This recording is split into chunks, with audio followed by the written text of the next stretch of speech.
hijinks on the Upper West Side with their adorable tyke. Life is hectic, sometimes apoplectic. A big gay family you wanna know. So say hello. The Judy Show! Switching over to something a little more modern. Yes. Well, who lot hasn't ever wanted to think, gee, why can't my family be more like the Nelsons, the Bradys, maybe even the Connors? The Connors. Maybe. Roseanne? Roseanne, right. It took me a minute to get that, maybe. right. Or My Three Sons. Well, certainly Judy Gold would have liked that very much. Here's the thing.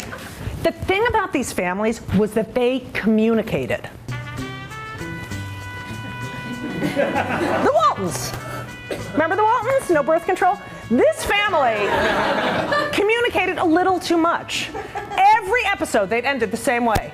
Good night, John Boy. Good night, Aaron. Good night, John Boy. Good night, Jim Bob. Good night, John Boy. Good night, Mama. Good night, John Boy. Good night, Grandpa. Good night, John Boy. Good night, Grandma. Shut up! We had two kinds of communication in my family: screaming and not talking to each other.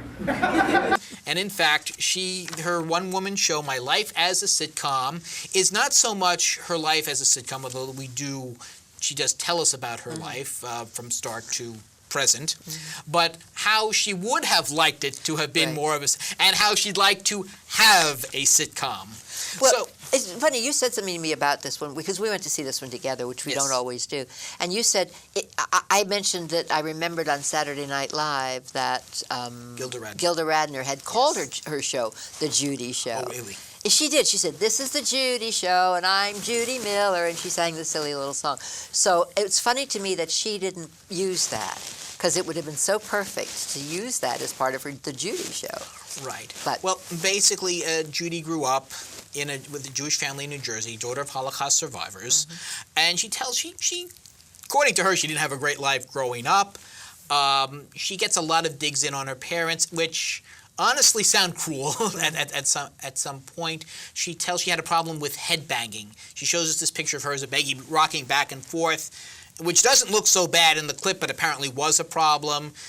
She tells us how she longs to have been part of the Brady Bunch. In fact, there's a piano on stage, and every so often she'll go and play it to give us a popular sitcom song. I know she does the Brady Bunch. I think she does Gilligan's Island. And then how she grows up, comes out as a gay woman. Her first love is dubbed for the play Schwendy. I got an apartment through the gay roommate service, and I landed my first job, and I met my first girlfriend in New York, Wendy. All right, that's not her real name. So here's the deal. She doesn't want to be identified. She doesn't want anyone knowing who she is. Her real name's Sharon. So let's just call her Schwendy. And then eventually they break up.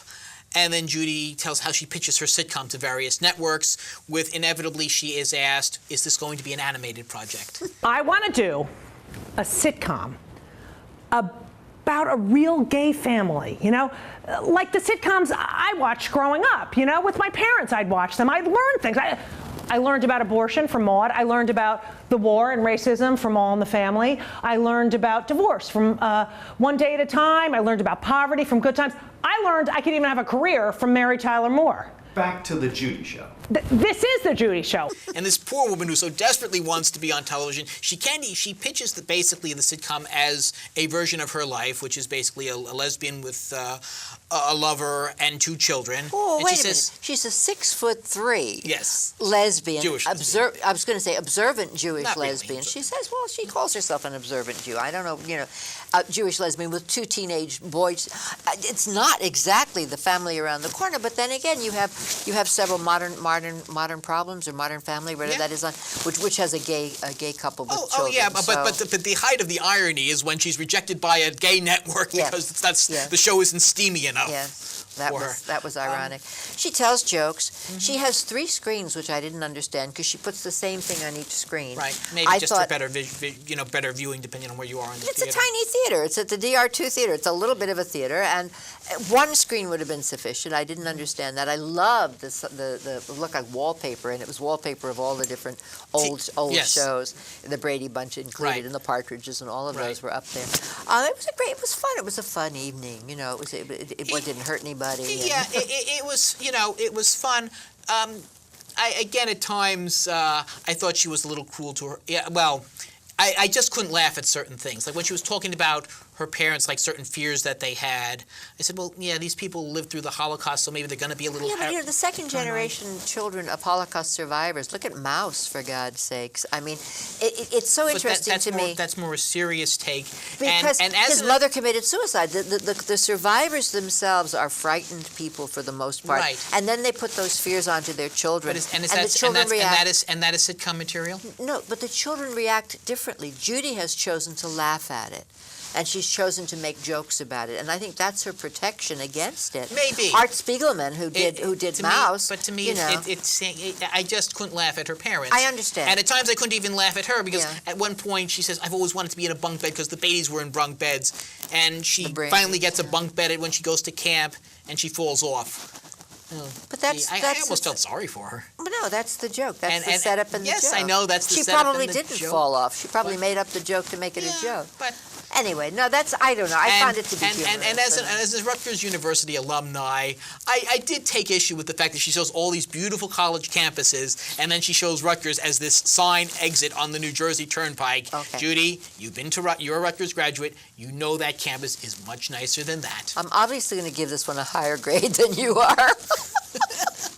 Well, I had I'll a tell good you, time. If she ever goes on the air, I don't think I would turn off How I Met Your Mother or Mad Men for it, but I wouldn't mind. I would like to see an episode or two. Okay. Well, You? and are we talking about how many points I would give it, or whether I'd watch the show? Because would you watch your show? I don't watch sitcoms anymore. I've outgrown them. I What really what have. sitcom would you think would you want to be on? Would be your Hot in Cleveland. That's the only one I'm That's a good interested one. in.